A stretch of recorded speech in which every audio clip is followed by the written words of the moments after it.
Hi friends, welcome to window two. ഞാൻ Raghunandan MV. Kerala PSC maths ക്ലാസ്സുകളിലേക്ക് സ്വാഗതം. Maths 0 to hero, maths basic തൊട്ട് 10th level മുതൽ degree level വരെയുള്ള എക്സാമുകളിൽ നിങ്ങൾക്ക് മുഴുവൻ മാർക്കും സ്കോർ ചെയ്യാൻ പറ്റാവുന്ന രീതിയിൽ ഡിസൈൻ ചെയ്ത ഒരു പഠന പരമ്പരയാണ്. കേരള PSC 2000 മുതൽ 2024 വരെ ചോദിച്ച മുൻകാല ചോദ്യങ്ങളിലെ മുഴുവൻ മോഡലുകളും ഉൾപ്പെടുത്തിക്കൊണ്ട് അതേ ചോദ്യങ്ങളിലൂടെ കടന്നുപോയി മാത്സിലെ ബേസിക് തൊട്ട് അഡ്വാൻസ്ഡ് ആയ കണക്കുകൾ വരെ നമ്മൾ ഈ പരമ്പരയിൽ പൊളിച്ചടക്കും. നിങ്ങൾ ചിലപ്പോൾ മാത്സിൽ ഒരു മാസ്റ്റർ ആയിരിക്കാം, മാത്സ് കാണുമ്പോൾ തന്നെ മാറ്റിവെക്കുന്ന മാത്സിനോട് പേടിയുള്ള ഒരാളായിരിക്കാം നിങ്ങൾ ആരുമാകട്ടെ. ഈ വരാൻ പോകുന്ന LDC LGS 2024 ആകട്ടെ, സെക്രട്ടേറിയറ്റ് അസിസ്റ്റൻ്റ് ആകട്ടെ, അത് കഴിഞ്ഞ് വരുന്ന എക്സാം ആകട്ടെ, ഈ പരമ്പര തുടർച്ചയായി കാണുകയാണെങ്കിൽ ആഴ്ചയിൽ അപ്ലോഡ് ചെയ്യുന്ന 2-3 വീഡിയോകൾ അത് മുഴുവൻ കണ്ടുകൊണ്ട് അതിനുശേഷം അതൊന്ന് സ്വയം ചെയ്തു നോക്കി, അതിനുശേഷം ആ വീഡിയോ ഡിസ്ക്രിപ്ഷൻ ബോക്സിലുള്ള ഓൺലൈൻ എക്സാം അറ്റൻഡ് ചെയ്തതിന് ശേഷം നിങ്ങൾ ആ പരീക്ഷയ്ക്ക് അപ്പിയർ ചെയ്യുകയാണെങ്കിൽ കളർഫുള്ളായിട്ടുള്ള മാർക്കുകൾ മാത്സിൽ നിങ്ങൾക്ക് കിട്ടിയിരിക്കും. അപ്പോൾ തീർച്ചയായും ടോപ്പിക് വൈസ് ആയിരിക്കും നമ്മുടെ ക്ലാസ്സുകൾ. അതിൽ ടിപ്സ് ആൻഡ് ട്രിക്സ് ഉണ്ടായിരിക്കും, ബേസിക് കൺസെപ്റ്റ് ഉണ്ടായിരിക്കും, ചോദ്യങ്ങൾ എവിടെ നിന്ന് ഓപ്ഷനിൽ നിന്ന് ചെയ്യണോ അതോ ഏറ്റവും ബെസ്റ്റ് രീതി എന്താണ് ആ ചോദ്യങ്ങൾ ഏറ്റവും എളുപ്പത്തിൽ ചെയ്യാൻ, മെൻ്റലായി നമുക്ക് മനസ്സുകൊണ്ട് എങ്ങനെ കണക്കുകൾ ചെയ്യാം, മാത്സും മെൻ്റൽ എബിലിറ്റിയുമുള്ള എല്ലാ ടോപ്പിക്കും നമ്മൾ കവർ ചെയ്യുന്ന ക്ലാസ്സുകളായിരിക്കും. ആദ്യത്തെ ക്ലാസ് പെർസെൻറ്റേജ് ആണ്. അപ്പോൾ തുടക്കം മുതലുള്ള വീഡിയോകൾ തന്നെ മുഴുവനും കാണുക. കണ്ടതിന് ശേഷം സ്വയം ചെയ്തു നോക്കുക. സ്വയം ചെയ്തു നോക്കിയതിന് ശേഷം ഇതിലുള്ള ഓൺലൈൻ എക്സാമിൽ പങ്കെടുക്കുക. ലൈക്ക് ചെയ്യുക, കമൻറ്റ് ചെയ്യുക, ഷെയർ ചെയ്യുക. വീഡിയോ പരമ്പരയിലുടനീളം നമുക്കൊന്നിച്ചു പോകാം. ആദ്യത്തെ ക്ലാസ് പെർസെൻറ്റേജ് ആണ്. പെർസെൻറ്റേജിൻ്റെ ക്ലാസ്സിലേക്ക് സ്വാഗതം. ശതമാനത്തിൽ നിന്ന് തുടങ്ങാം. എന്താണ് പെർസെൻറ്റേജ് അഥവാ ശതമാനം എന്ന് പറഞ്ഞാൽ? ശതമാനം എന്ന് പറഞ്ഞാൽ നിങ്ങൾക്കറിയാം, 2 വാക്കുകളുണ്ട് അതിൽ. കൺസെപ്റ്റ് നമുക്ക് പെട്ടെന്ന് പറഞ്ഞു പോകാം, പ്രോബ്ലത്തിലേക്ക് വളരെ വേഗം തന്നെ പ്രവേശിക്കാം. ശതമാനത്തിൽ ശതം എന്ന് പറഞ്ഞാൽ 100 എന്നാണ് അർത്ഥം. മാനം എന്നുള്ള വാക്കിന് അളവ് എന്നുകൂടി അർത്ഥമുണ്ട്. ചുരുക്കം പറഞ്ഞാൽ ശതമാനം എന്ന് പറഞ്ഞാൽ 100ൽ എത്ര എന്നുള്ളതാണ് ചോദ്യം. ഞാൻ 10,000 രൂപ ബാങ്കിൽ ഡെപ്പോസിറ്റ് ചെയ്യുന്നു. ഓരോ 100 രൂപയ്ക്കും ഒരു വർഷം എനിക്ക് എത്ര പൈസ പലിശയായി ലഭിക്കും? 8 രൂപയാണ് ലഭിക്കുന്നതെങ്കിൽ അതാണ് 8% പലിശ എന്ന് പറയുന്നത്. 10,000-ലെ ഓരോ 100 രൂപയ്ക്കും എനിക്ക് 8 രൂപ കിട്ടും. അപ്പോൾ ഇതിൽ നിന്ന് നമുക്കൊരു കാര്യം കൂടി മനസ്സിലാക്കാം. ശതമാനം എന്ന് പറഞ്ഞാൽ ഒരു ഫ്രാക്ഷൻ കൂടിയാണ്. അതായത് മുകളിൽ ഒരു അംശവും താഴെ ഒരു ഛേദവും വരുന്ന 8% എന്ന് പറഞ്ഞാൽ 8/100 ആണ്. അതൊരു ഫ്രാക്ഷൻ കൂടിയാണ്. അപ്പോൾ 8/100 എന്നുള്ള ഫ്രാക്ഷനാണ് 8% മാറുന്നത്. 40/100 ആണ് 40% മാറുന്നത്. ശതമാനം ഒരു ഫ്രാക്ഷൻ ആണെന്നുള്ള കാര്യം മറന്നു പോകണ്ട. അപ്പോൾ ഈ ഭാഗത്തേക്കൊന്ന് ശ്രദ്ധിക്കുക. ഇപ്പോൾ ഇവിടെ വരുന്നത് എന്താ? 45%. നിങ്ങളവിടെ 100 കളമുള്ള ഒരു ചതുരം കണ്ടല്ലോ. നീളത്തിൽ 10ഉം വീതിയിൽ 10ഉമുള്ള ഒരു ചതുരം. ആ ചതുരത്തിൽ 45 കളങ്ങൾ ഷെയ്ഡ് ചെയ്തിട്ടുണ്ട്. അവിടെ എത്ര കളങ്ങൾ ഷെയ്ഡ് ചെയ്തിട്ടുണ്ട്? ആ ചതുരത്തെ 100 കഷ്ണമാക്കിയതിൽ 45 ഷെയ്ഡ് ചെയ്തിട്ടുണ്ട്. അപ്പുറത്തുള്ള വൃത്തം നോക്കൂ. ആ വൃത്തത്തിൽ അതിനെ തന്നെ 10 ഭാഗമാക്കിയിട്ടുണ്ട്. ആ 10 ഭാഗങ്ങളിൽ 4 കളം ഫുള്ളായി ഷെയ്ഡ് ചെയ്തിട്ടുണ്ട്. ബാക്കി പകുതി ഭാഗവും, ഒരു ഭാഗത്തിൻ്റെ പകുതി ഭാഗവും ഷെയ്ഡ് ചെയ്തിട്ടുണ്ട്. അവിടെ 45 50 ആകുമ്പോൾ കണ്ടുവോ? ഇപ്പം 10ൽ 5 ഭാഗമായി. നോക്കൂ, അടിയിലുള്ള രേഖയിൽ, ആ രേഖയിൽ 0 തൊട്ട് 1 മുതൽ വരെയാണ് ഞാൻ കാണിച്ചിട്ടുള്ളത്. ആ 0 മുതൽ 1 വരെയുള്ളതിൽ അപ്പം കൃത്യമായ 0.5 ആയി. ഇത് 50%. 50% എന്ന് പറഞ്ഞാൽ അപ്പോൾ 50ൽ 100 ആണ്. 50ൽ 100ൽ തന്നെ നമുക്ക് ആ വൃത്തത്തെ എടുക്കുമ്പോൾ 10ൽ 5 ആണ്. അതെന്ന് പറഞ്ഞാൽ 50നെ 100 കൊണ്ട് ഹരിച്ചാൽ എത്രയാണ്? 0.5 ആണ്. ഇനി നമുക്കതൊരു 60%ത്തിലേക്ക് മാറ്റി എന്ന് വിചാരിച്ചോളൂ. ഇപ്പം എന്തായി മാറി? 70%ത്തിലേക്കാക്കി മാറുമ്പോൾ 100ൽ 70 ആയിട്ട് മാറി. അപ്പോൾ അവിടെ ദശാംശ സ്ഥാനം എത്ര വന്നു? 0.7 വന്നു. അടുത്തത് നോക്കൂ, 60 ആയപ്പോൾ 100ൽ 60 ആയി. അതായത് 10 ഭാഗത്തിൽ 6 എണ്ണം. ഇങ്ങനെ പല ഫ്രാക്ഷനായിട്ടും നമുക്ക് ഈ പെർസെൻറ്റേജിനെ അവതരിപ്പിക്കാൻ പറ്റും. ഇപ്പോൾ ഇവിടെ 100ൽ 86 ആണ്. 100ൽ 86 നോക്കൂ. അവിടെ 86 കളങ്ങൾ 100 എണ്ണത്തിൽ ഷെയ്ഡ് ചെയ്തിട്ടുണ്ട്. ബാക്കി വൃത്തത്തിൽ നോക്കുകയാണെങ്കിൽ 8 ഫുള്ള് കളവുമുണ്ട്, 9ാമത്തെ കളത്തിൻ്റെ ഒരു ഭാഗവും. 100-ൽ 100 എന്ന് പറഞ്ഞാൽ മുഴുവനായി, 100-ൽ 100 എന്ന് പറഞ്ഞാൽ അത് മുഴുവനുമാണ്. ഇതാണ് പെർസെൻറ്റേജ് എന്ന് പറഞ്ഞാൽ. 100-ൽ 100 അപ്പോൾ 1നെ സൂചിപ്പിക്കുന്നു. അപ്പോൾ 1 എന്ന് പറയുന്നത് തന്നെയാണ് 100% എന്ന് പറയുന്നത്. 50% എന്ന് പറയുന്നത് എത്രയാണ്? അത് പകുതിയാണ്. 25% എന്ന് പറഞ്ഞാൽ എത്രയാണ്? 4-ൽ 1 25% എന്ന് പറയുമ്പോൾ. ഇങ്ങനെയുള്ള കൺസെപ്റ്റുകൾ നിങ്ങളുടെ മനസ്സിലേക്ക് ഉറച്ചല്ലോ. ഇനി നമുക്ക് പ്രോബ്ലങ്ങളിലേക്ക് തിരിച്ചു പോകാം. എന്ന് പറഞ്ഞാൽ നിങ്ങൾക്കിപ്പോൾ ഒരു ധാരണയായി. ശതമാനം എന്ന് പറയുന്നത് ഒരു പെർസെൻറ്റേജ്, 50% തന്നാൽ അതിനർത്ഥം ഇത്രയേ ഉള്ളൂ, അത് 50/100 ആ 50ഉം 100ഉം വെട്ടി നമുക്ക് 10 കൊണ്ട് ഹരിച്ച് 5-ൽ 10 എന്നെഴുതാം. അതല്ലെങ്കിൽ 5ഉം 10ഉം വെട്ടിപ്പോയാൽ 1/2 എന്നെഴുതാം. അതല്ലെങ്കിൽ അതിനെ ദശാംശ രൂപത്തിൽ 0.5 എന്നും നമുക്ക് എക്സ്പ്രസ് ചെയ്യാം. ഇത്രയും കാര്യം സിമ്പിളാണല്ലോ. നിങ്ങൾ കമൻറ്റിൽ പറയണേ. നമുക്കിനി പ്രോബ്ലങ്ങളിലേക്ക് പോകാം. ഓക്കെ, റെഡിയാണല്ലോ? അപ്പോൾ ആദ്യത്തെ ചോദ്യം LDC പാലക്കാട് 2011 ആവാം. 23/184 എത്ര ശതമാനം? ഇവിടെ ശതമാനമാണ് തന്നിട്ടുള്ളത്. ശതമാനത്തെ ഒരു ഫ്രാക്ഷനാണ് തന്നിട്ടുള്ളത്, ഒരു ഭിന്നസംഖ്യയാണ് തന്നിട്ടുള്ളത്. ഒരു ഭിന്നസംഖ്യയെ ശതമാനമാക്കാൻ ഓർത്തു വെച്ചോളൂ. ഒരു ഭിന്നസംഖ്യയെ ശതമാനമാക്കാൻ വളരെ സിമ്പിളാണ്. ഒരു ഭിന്നസംഖ്യയെ ശതമാനമാക്കാൻ ആ ഭിന്നസംഖ്യയെ 100 കൊണ്ട് ഗുണിച്ചാൽ നമുക്ക് എന്ത് കിട്ടും? ശതമാനം കിട്ടും. ഒരു ഭിന്നസംഖ്യയെ എന്തുകൊണ്ട് ഗുണിച്ചാൽ? 100 കൊണ്ട് ഗുണിച്ചാൽ നമുക്ക് എന്ത് കിട്ടും? ശതമാനം കിട്ടും. അപ്പോൾ 23/184 എത്ര ശതമാനം എന്ന് ചോദിച്ചാൽ 23/184നെ നമ്മൾ 100 കൊണ്ട് ഗുണിച്ചാൽ മതി. അപ്പോൾ നമുക്ക് 23/184നെ നമുക്ക് 100 കൊണ്ട് ഗുണിക്കാം. ആദ്യം വെട്ടിപ്പോകാൻ പറ്റുന്നതിനെ മുഴുവൻ വെട്ടിപ്പോകണം. നമ്മളൊന്ന് നോക്കി, ഇവിടെ നിങ്ങൾക്ക് മനസ്സിലാകും 23-ലും 184-ലും 8 23 184-ൽ പോകും. എങ്ങനെ പോകും എന്ന് ചോദിച്ചാൽ നിങ്ങൾ 3നെ എന്തുകൊണ്ട് ഗുണിച്ചാലാണ് 4 കിട്ടുക എന്ന് നോക്കുക. 1 3 3 2 3 6 3 3 9 4 3 12 5 3 15 6 3 18 7 3 21 8 3 24. അവസാനം 4 വരുന്നത് എപ്പോഴാണ്? 8 കൊണ്ട് ഗുണിച്ചാലാണ്.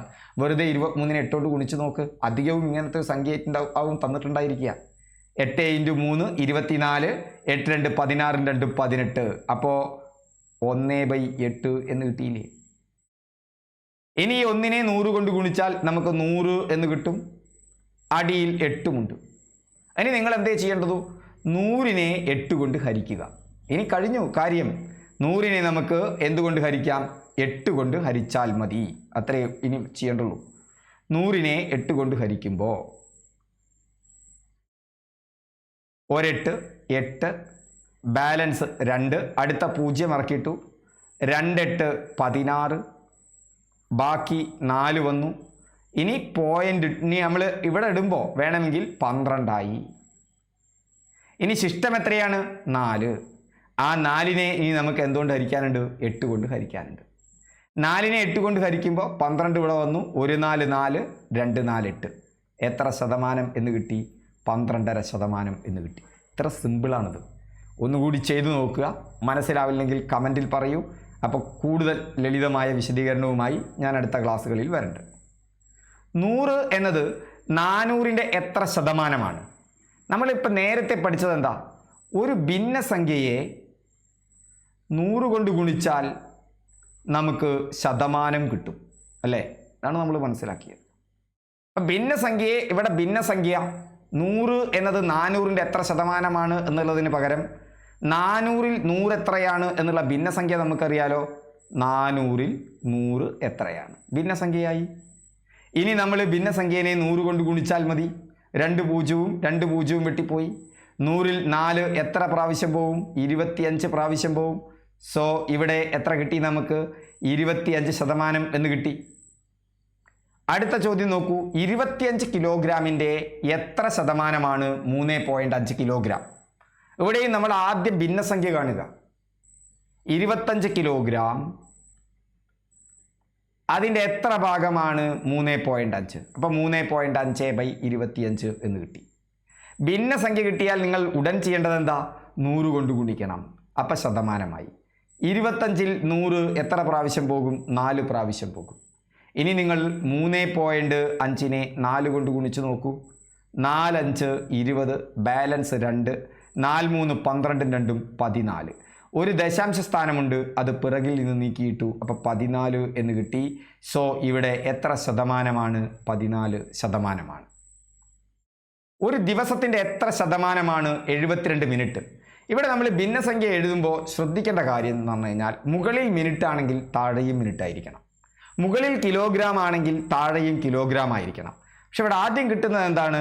ഒരു ദിവസം 72 മിനിറ്റ്. അപ്പോൾ നമുക്ക് ദിവസത്തെ മിനിറ്റ് ആക്കണം, രണ്ടോടത്തും ഒരേ യൂണിറ്റ് ആയിരിക്കണം. അപ്പോൾ 72 മിനിറ്റ് ബൈ ഒരു ദിവസം എന്ന് പറഞ്ഞാൽ 24 മണിക്കൂറാണ്. ഒരു മണിക്കൂർ എന്ന് പറഞ്ഞാൽ 60 മിനിറ്റ് ആണ്. അപ്പോൾ ഒരു ദിവസം എന്ന് പറഞ്ഞാൽ 24 × 60 മിനിറ്റ് ആണ്. 72-ൽ 24 3 പ്രാവശ്യം പോകും. ഇല്ലെങ്കിൽ സാധാരണ 72-നെയും 24-നെയും 2 കൊണ്ട് വെട്ടി ചെറുതാക്കി നോക്കുക. അങ്ങനെ ചെറുതാക്കി കഴിഞ്ഞാൽ നിങ്ങൾക്കറിയാം അവസാനം 72-ൽ 24 3 പ്രാവശ്യം പോകും. ഇപ്പം 3/60 എന്ന് കിട്ടി. 3-ൽ 60 20 പ്രാവശ്യം പോകും. ഒരു 3 3, അപ്പോൾ 1/20 നമ്മുടെ ഫ്രാക്ഷൻ. ഇനി ആ ഫ്രാക്ഷനെ നമ്മൾ 100 കൊണ്ട് ഗുണിച്ചാൽ മതി. അപ്പോൾ 1/20 × 100, 100-ൽ 20 5 പ്രാവശ്യം പോകും. ഉത്തരം വളരെ സിമ്പിളായി കിട്ടി, 5%. അടുത്ത ചോദ്യം നോക്കാം. 0.1-ൻ്റെ എത്ര ശതമാനമാണ് 0.01? 0.1-ൻ്റെ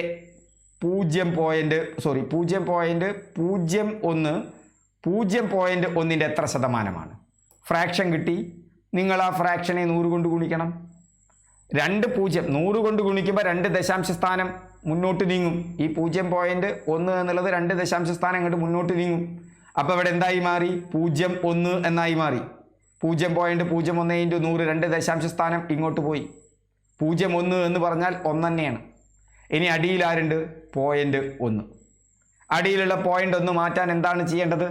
ഒരു ദശാംശ സ്ഥാനം മാറ്റാൻ നമ്മൾ 10 കൊണ്ട് ഗുണിച്ചാൽ മതി. അപ്പോൾ അടിയിൽ ഗുണിച്ചാൽ മുകളിലും ഗുണിക്കണം. അപ്പോൾ നമുക്ക് എത്ര കിട്ടി? 1 × 10 10, 0.1 × 10 1, 10/1 10, 10% എന്നായിട്ട് മാറി നമ്മുടെ ഉത്തരം. സോ ഇവിടെ കറക്റ്റ് ആൻസർ 10%. അടുത്ത ചോദ്യം നോക്കൂ. 3.25-ൻ്റെ ശതമാന രൂപം എത്ര? ഞാൻ പറഞ്ഞിട്ടുണ്ട് ശതമാനം എന്ന് പറഞ്ഞാൽ 3.25-ൻ്റെ ശതമാന രൂപം എത്ര? അങ്ങനെ വന്നാൽ നിങ്ങൾ 3.25-നെ ഒരു ഭിന്നസംഖ്യയാക്കണം. 3.25/1, അതല്ലേ 3.25? ഇതാണ് 3.25-ൻ്റെ ഭിന്നസംഖ്യാ രൂപം. ഇനി നിങ്ങൾ അതിനെ എന്തുകൊണ്ട് ഗുണിക്കുന്നു? ഭിന്നസംഖ്യ കിട്ടിയാൽ 100 കൊണ്ട് ഗുണിക്കുന്നു. 2 ദശാംശ സ്ഥാനം മുന്നോട്ട് ചാടി 325 ബൈ 1 എത്ര തന്നെ? 325 തന്നെ. ശതമാനം പ്രയാസമാണോ എളുപ്പമാണോ നിങ്ങൾ പറയണോ? 325%. അപ്പോൾ ശതമാനം കാണാൻ ഭിന്നസംഖ്യയാക്കുക, 100 കൊണ്ട് ഗുണിക്കുക. ദാറ്റ്സ് ആൾ. 2-ൻ്റെ ശതമാന രൂപം എത്ര? 2-ൻ്റെ ശതമാന രൂപം എന്ന് പറയുമ്പോൾ 2-നെ ഭിന്നസംഖ്യാ രൂപത്തിൽ എഴുതുമ്പോൾ 2/1 × 100, 200/1 200%. ഇത്രയേ ഉള്ളൂ ആ കാര്യം. 0.14-ൻ്റെ ശതമാന രൂപം എത്ര? അടുത്തതാണ് ചോദ്യം. 0.14-ൻ്റെ ശതമാന രൂപം എത്ര? 0.14/1. അതിനെ 100 കൊണ്ട് ഗുണിച്ചു. 100 കൊണ്ട് ഗുണിക്കുമ്പോൾ 2 ദശാംശ സ്ഥാനം അപ്പുറത്തേക്ക് ചാടി. അപ്പോൾ 14. 14/1 എന്ന് പറഞ്ഞാൽ 14 തന്നെ. സോ എത്ര ശതമാനം? 14%. 6.25%-ൻ്റെ ഭിന്നസംഖ്യാരൂപം എത്ര? 6.25% എന്ന് വന്നാൽ 3.25-നെയാണ് നമ്മൾ 3.25/1 എന്ന് എഴുതിയത്. പക്ഷെ അത് ശതമാനം വന്നാൽ അടിയിൽ 100 വേണം. 100-ൽ എത്ര എന്നുള്ളതാണ്. 6.25% എന്ന് എഴുതുന്നതും 6.25/100 എന്നെഴുതുന്നതും ഒരുപോലെയാണ്. രണ്ടും ഒരുപോലെയാണ്. അപ്പോൾ 6.25% എന്ന് പറഞ്ഞാൽ 6.25/100 പക്ഷെ എവിടെയാണ് പ്രശ്നം വരുന്നത്? പ്രശ്നം വരുന്നത് വേറെ എവിടെയുമല്ല. ഇവിടെ 0.25 ഉണ്ട്. ഇവിടെ ഒന്നും തന്നതിൽ അങ്ങനെ ഒരു ദശാംശ സ്ഥാന രൂപമില്ല. അപ്പം നമ്മൾ ഇവിടുത്തെ ദശാംശ സ്ഥാന രൂപം ഇല്ലാതാക്കാൻ നമ്മളൊരു 100 കൊണ്ട് ഗുണിച്ചു. അപ്പം 2 ദശാംശ സ്ഥാനം ഇപ്പുറത്തേക്ക് ചാടും. പക്ഷേ ഒരു ഭിന്നസംഖ്യയുടെ അംശം മുകളിലുള്ളതിനെ 100 കൊണ്ട് ഗുണിച്ചാൽ താഴെയുള്ളതിനെയും 100 കൊണ്ട് ഗുണിക്കണം. ഇപ്പം നമുക്ക് എത്ര കിട്ടി? 6.25 ഇൻറ്റു 100 എന്ന് പറഞ്ഞാൽ എത്രയാണ്? 625 ആണ്. കാരണം 2 ദശാംശ സ്ഥാനം ചാടി. Divided by 100 into 100. ഇനി നോക്കൂ, 100-ൽ 25 പോകും, 625-ലും 25 പോകും. എങ്ങനെ മനസ്സിലാക്കാം? 25 അവസാനം വരുന്ന എല്ലാ സംഖ്യകളിലും 25 പോകും. 25 അവസാനമെങ്കിൽ എല്ലാ സംഖ്യകളിലും 25 പോകും. 25 എത്ര? 625 എന്ന് പറയുന്നത് എങ്ങനെയാണ് നമുക്ക് കിട്ടുക? നിങ്ങൾ നോക്കുക, 100-ൽ 4 25 അല്ലേ? അങ്ങനെ ആലോചിക്കുകയാണെങ്കിൽ 600-ൽ എത്ര 25? 6 4 24. ഒന്നുകൂടി ശ്രദ്ധിച്ചോളൂ. 625 എന്ന് പറഞ്ഞാൽ 600-ഉം ഒരു 25-ഉമാണ്. ഓരോ 100-ലും 4 25 പോകും. അപ്പം 6 4 24. പിന്നെ ഇവിടെ ഒരു 25-ഉം, ടോട്ടൽ 25 എണ്ണം. അല്ലെങ്കിൽ 625-നെ നിങ്ങൾ 25 കൊണ്ട് ഹരിച്ചു നോക്കുക, നിങ്ങൾക്ക് എത്ര കിട്ടും? ഇവിടെ 6 ഇൻറ്റു 4 4 25 24 വന്നും 25 എന്ന് കിട്ടും. ഇവിടെ എത്രയും കിട്ടും? 4 എന്നും കിട്ടും. ഇപ്പം നമുക്ക് എത്ര കിട്ടി? ഇവിടെ 625 പോയി, 25/4 എന്നായി. ഇനി ഈ 25-ഉം 100-ഉം വെട്ടിപ്പോകും. അപ്പോൾ ഇവിടെ ഒരു 25 25, 4 25 100. ഇപ്പോൾ 1/4 ഇൻറ്റു 4 എന്ന് പറഞ്ഞാൽ 16 സോ ഇവിടെ ഉത്തരം വരിക 1/16 അടുത്ത ചോദ്യത്തിലേക്ക് പോകാം. 8-ന്റെ 100% എത്ര? 8-ന്റെ 100% ചോദിച്ചിട്ടുള്ളത്. 8 എത്ര ശതമാനമാണ്? 8 എത്ര ശതമാനം എന്ന് ചോദിച്ചാൽ തെറ്റിപ്പോകരുതേ. 8 എത്ര ശതമാനം എന്ന് ചോദിച്ചാൽ 8/1 കാണുക, അതിനെ 100 കൊണ്ട് ഗുണിക്കുക. അപ്പം നിങ്ങൾക്ക് 800 എന്ന് കിട്ടും. 8-ന് തുല്യമായ ശതമാനമാണിത്. എന്നാൽ 8-ന്റെ 100% രണ്ടും തമ്മിൽ വ്യത്യാസമുണ്ട്. എയുടെ ബി ശതമാനം കാണാൻ എനെ 100 കഷ്ണമാക്കണം, എന്നിട്ട് അതിൽ ബി കഷ്ണം കൊടുക്കുക. അതായത് ബി ശതമാനം എന്ന് പറഞ്ഞാൽ b/100 ആണ്. എനെ b/100 കൊണ്ട് ഗുണിച്ചാൽ മതി. അപ്പം 8-ന്റെ 100% കാണാൻ 8 ഇൻറ്റു 100% എന്ന് പറഞ്ഞാൽ 100/100. 100-100 വെട്ടിപ്പോയാൽ നിങ്ങൾക്ക് എന്ത് കിട്ടും? 8 തന്നെ കിട്ടും. ഒരു സംഖ്യയുടെ 100% ആ സംഖ്യ തന്നെയായിരിക്കും. ഒരു സംഖ്യയുടെ 50% ആ സംഖ്യയുടെ പകുതിയായിരിക്കും, എന്ന് പറഞ്ഞാൽ 4 ആയിരിക്കും. ഒരു സംഖ്യയുടെ 25% അതിൻ്റെ 4/1 എന്ന് പറഞ്ഞാൽ 8/4 2 ഇവിടെ 8-ന്റെ 100% ചോദിച്ചിട്ടുള്ളത്. 8-ന്റെ 100% 8 തന്നെ. അതേസമയം 8-ന് തുല്യമായ ശതമാനം ചോദിച്ചാൽ നിങ്ങൾ എന്താ ചെയ്യേണ്ടത്? 8-നെ ഭിന്നസംഖ്യാ രൂപത്തിൽ കാണുന്നു. 8/1 ഇൻറ്റു 100 എന്ന് പറഞ്ഞാൽ 8 ഇൻറ്റു 100 800% തന്നെ. ഒരു സംഖ്യയുടെ 20% 140 സംഖ്യ ഏത്? സംഖ്യ എക്സ് ആണെങ്കിൽ ഇവിടെയും ചോദിച്ചിരിക്കുന്നത് എക്സ് ആണ്. അപ്പം സംഖ്യയുടെ 20% തന്നിട്ടുണ്ട്. 20% നമുക്ക് എത്രയാണ് തന്നിട്ടുണ്ട്? 140 എന്ന് തന്നിട്ടുണ്ട്. അപ്പം നമുക്കതിൽ നിന്ന് 1% കാണാലോ. 1% എന്ന് പറഞ്ഞാൽ 140/20 അപ്പം എത്ര കിട്ടി? 7 എന്ന് കിട്ടി. കിട്ടിയല്ലോ. ഇനി നോക്കൂ, 1% 7. ഇനി നമ്മളോട് ചോദിച്ചിരിക്കുന്നത് ആ സംഖ്യ തന്നെയാണ്. ഒരു സംഖ്യയുടെ എത്ര ശതമാനമാണ്? അതേ സംഖ്യ 100%. അപ്പോൾ 1% 7 ആണെങ്കിൽ 100% എത്രയായിരിക്കും? 7 ഇൻറ്റു 100 = 700 ഏതാണ് എന്നെ സംബന്ധിച്ചിടത്തോളം എളുപ്പ വഴി. എനിക്കിത് കാണുമ്പോൾ തന്നെ 20% 140. അപ്പോൾ 1% എന്ന് പറഞ്ഞാൽ 7. അപ്പോൾ സംഖ്യ ഏത് എന്ന് ചോദിച്ചാൽ ചെയ്യാതെ തന്നെ 7 ഇൻറ്റു 100 700 എന്ന് എഴുതാൻ പറ്റും. നിങ്ങൾക്കും ഇതുപോലെയുള്ള കണക്കുകൾ പ്രാക്ടീസ് ചെയ്താൽ നമുക്ക് PSC ലോഞ്ച് പാഡ് എന്ന് പറയുന്ന ഒന്നുണ്ട്. അവിടെ നമ്മൾ ക്ലാസ്സുകൾ ആരംഭിച്ചിട്ടുണ്ട്. മാസത്തിൽ 99 രൂപ മാത്രമാണ്. ഇതുപോലെയുള്ള ക്വിസുകൾ നിങ്ങൾക്ക് ഉണ്ടാക്കിയിടാം. മറ്റു കുട്ടികളും ഇത് പ്രാക്ടീസ് ചെയ്തുകൊണ്ട് ഉണ്ടാക്കിയിടും. അതിലൊക്കെ നിങ്ങൾക്ക് ആൻസർ ചെയ്യാം. നിങ്ങൾ ഉണ്ടാക്കുന്നതിന് അതിനും ആൻസർ ചെയ്യാം.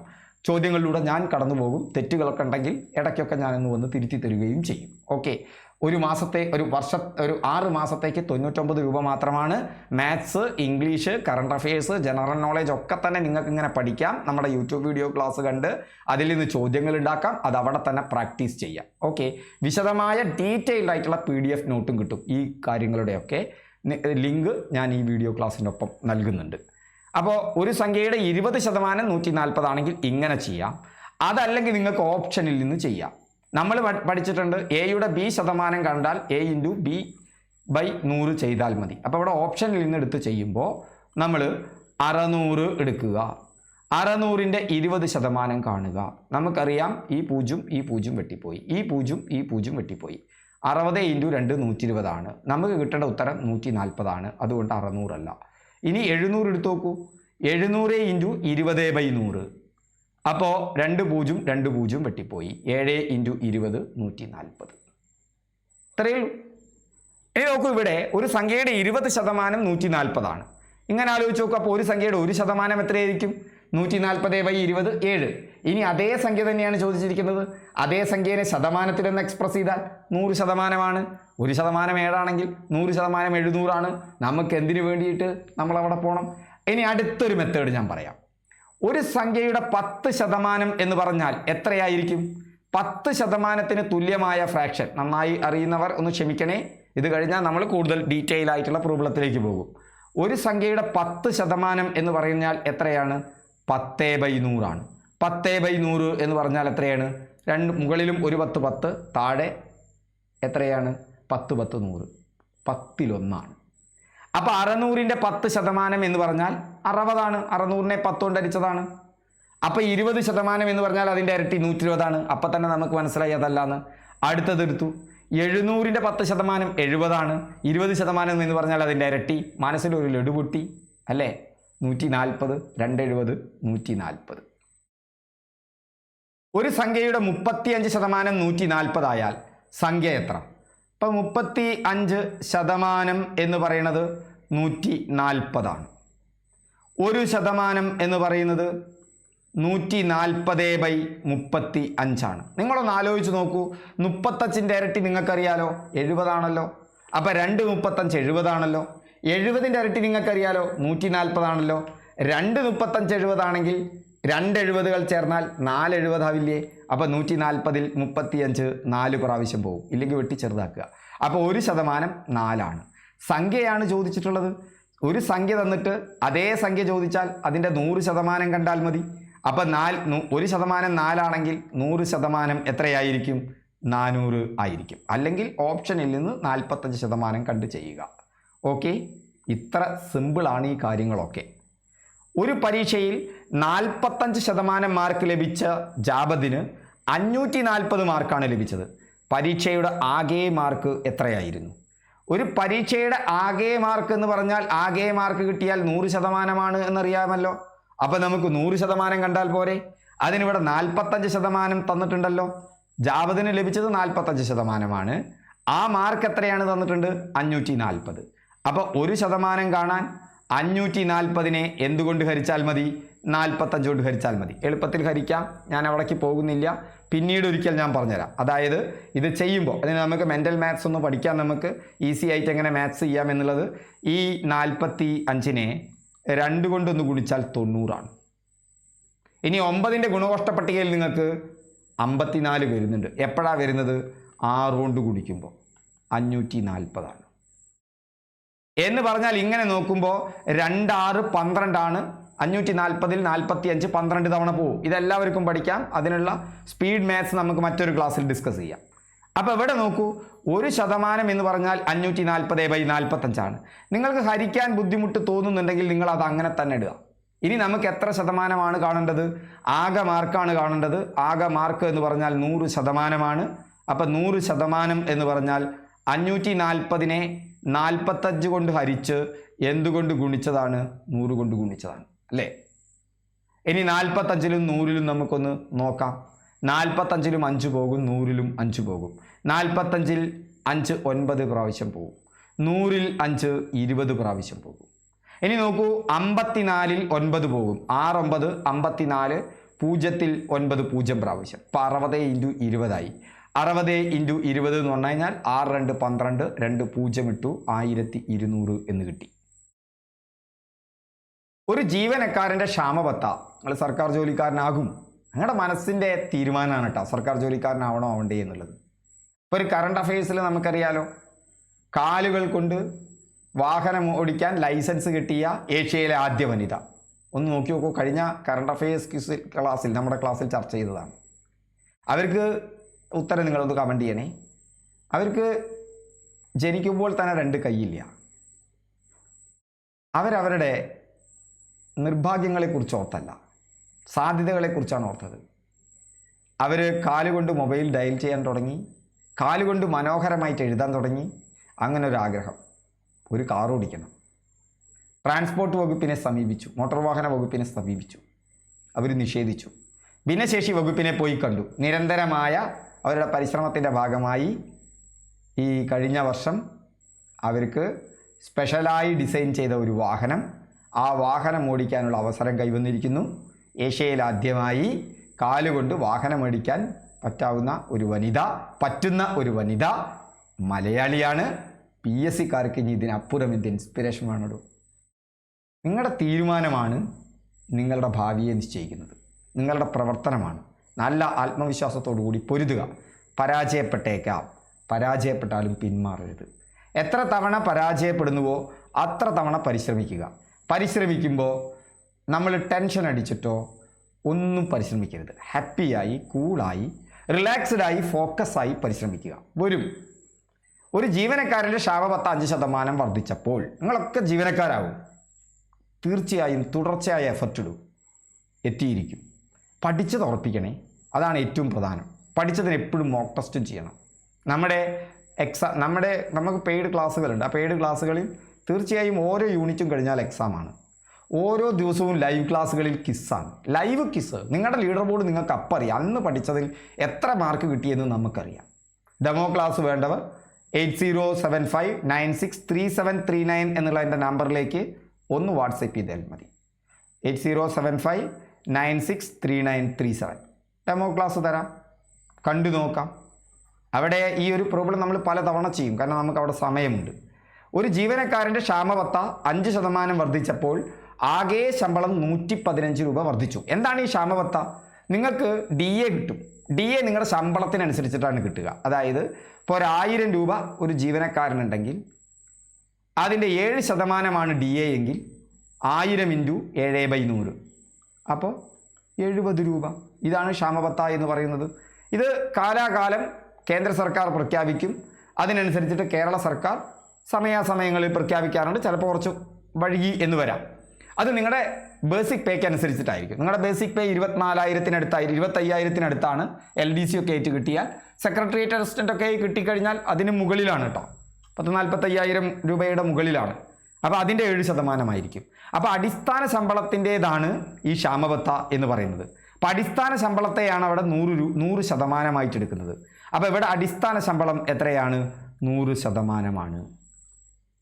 ആ അടിസ്ഥാന ശമ്പളം 5% വർദ്ധിച്ചപ്പോൾ അവിടെ ക്ഷാമബത്ത 5% വർദ്ധിച്ചു. അപ്പോൾ 115 രൂപയും വർദ്ധിച്ചു. അപ്പോൾ അടിസ്ഥാന ശമ്പളത്തിൻ്റെ 5% വർദ്ധിച്ചത്. അപ്പോൾ ക്ഷാമബത്തയായിട്ട് വർദ്ധിച്ചത് അത് 115 രൂപയാണ്. അപ്പോൾ 1% എന്ന് പറഞ്ഞാൽ 115നെ 5 കൊണ്ട് ഹരിച്ചതാണ്. 115നെ 5 കൊണ്ട് ഹരിച്ചാൽ, ഹരിച്ചു നോക്കുക, 23 എന്ന് കിട്ടും. അടിസ്ഥാന ശമ്പളം നമ്മൾ മനസ്സിലാക്കിയത് 100%. അപ്പോൾ 100% എന്ന് പറയുന്നത് 23 × 100 എത്രയാണ്? 2300. ഇന്നത്തെ അവസാനത്തെ കണക്കിലേക്ക് കടക്കാം. ഇനി നമുക്ക് 2 ക്ലാസ്സും കൂടി ആയാൽ ഇതിലെല്ലാ മോഡലും കഴിയും. ഇപ്പം ബേസിക്സ് നിങ്ങളുടെ മനസ്സിലായി. ഇനി അടുത്ത് കുറച്ച് നല്ലൊരു സ്റ്റെപ്പിലേക്ക് പോകും. ഇതിലത്തെ പ്രോബ്ലമൊക്കെ ഒന്ന് നന്നായി ചെയ്യാം, എന്നിട്ട് അടുത്ത സ്റ്റെപ്പിലേക്ക് വരിക. B = 4/3 ആയാൽ ബിയുടെ എത്ര ശതമാനമാണ് A? ബിയുടെ എത്ര ശതമാനമാണ് A? ബിയുടെ എത്ര ശതമാനമാണ് A? A/B കണ്ടാൽ മതി. A/B കണ്ട് അതിനെ എന്തുകൊണ്ട് ഗുണിച്ചാൽ മതി? 100 കൊണ്ട് ഗുണിച്ചാൽ മതി. ലഡു പൊട്ടിയോ ആരുടെങ്കിലും മനസ്സിൽ?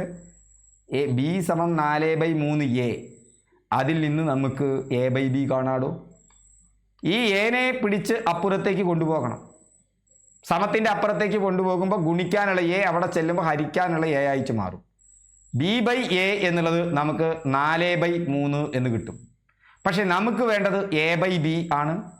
A/B കിട്ടാൻ നമ്മൾ B/Aനെ തലതിരിച്ചിട്ടു. അപ്പോൾ 4/3നെയും തലതിരിച്ചിട്ടു. ഇനി ഇതിന് ഈക്വലൻ്റായ ശതമാനം കിട്ടാൻ 3/4നെ 100 കൊണ്ട് ഗുണിച്ചാൽ മതി. ഭിന്നസംഖ്യയെ 100 കൊണ്ട് ഗുണിച്ചാൽ ശതമാനമായി. മറക്കണ്ട. 100/4 25ആണ്. 3 × 25 75 75% എന്ന് കിട്ടി. ദാറ്റ്സ് ആൾ. 15 കണക്ക് ചെയ്തു. ഇതൊന്നുകൂടി ചെയ്തു നോക്കുക. ഇന്ന് നമ്മൾ പഠിച്ച കണക്ക് ശതമാനം എന്ന് പറഞ്ഞാൽ 100-ൽ എത്ര, 50% എന്ന് പറഞ്ഞാൽ 50/100 ആണ്. ദശാംശ രൂപത്തിൽ എഴുതുമ്പോൾ അത് 0.5 ആണ്. ഒരു ഭിന്നസംഖ്യ a/b തന്നിട്ടുണ്ടെങ്കിൽ അതിനെ ശതമാനമാക്കാൻ 100 കൊണ്ട് ഗുണിക്കുക. ദാറ്റ്സ് ആൾ. ഈ 2 കീ കൺസെപ്റ്റ് മറക്കണ്ട. നമ്മൾ 2-3 കൺസെപ്റ്റ് കൂടി പഠിക്കും. ഒരു സംഖ്യ അതിൻ്റെ തന്നെ 100%. അപ്പോൾ ഏതെങ്കിലും സംഖ്യ ചോദിച്ചിട്ടുണ്ടെങ്കിൽ ഒരു 20%-മോ 30%-മോ സംഖ്യ തന്നിട്ടുണ്ടെങ്കിൽ അതിൽ നിന്ന് 1% കാണുക, എന്നിട്ട് 100% കാണുക. ദാറ്റ്സ് ആൾ. ഇത്രയും പഠിച്ചിട്ടുള്ളൂ. പഠിച്ചതൊന്നും കൂടി ഞാൻ പറയാം. 50% എന്ന് പറഞ്ഞാൽ 50/100. ഒരു സംഖ്യയുടെ 75% കാണാൻ പറഞ്ഞാൽ സംഖ്യ എക്സ് ആണെങ്കിൽ x × 75/100.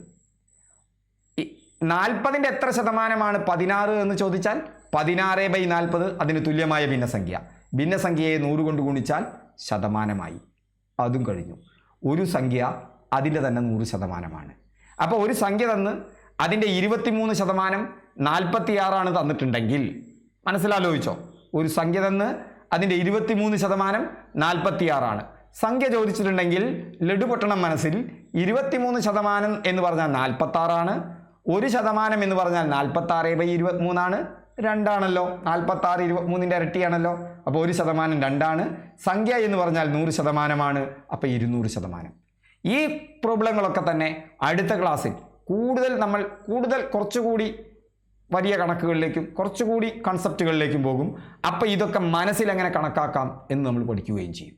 അത് കഴിഞ്ഞ് ഒരു ക്ലാസ്സും കൂടി കഴിഞ്ഞാൽ ഇതിലെ മോഡലുകളൊക്കെ ഏകദേശം അവസാനിച്ചു. Okay, thank you all. വീണ്ടും നമുക്ക് അടുത്ത ക്ലാസ്സിൽ കാണാം.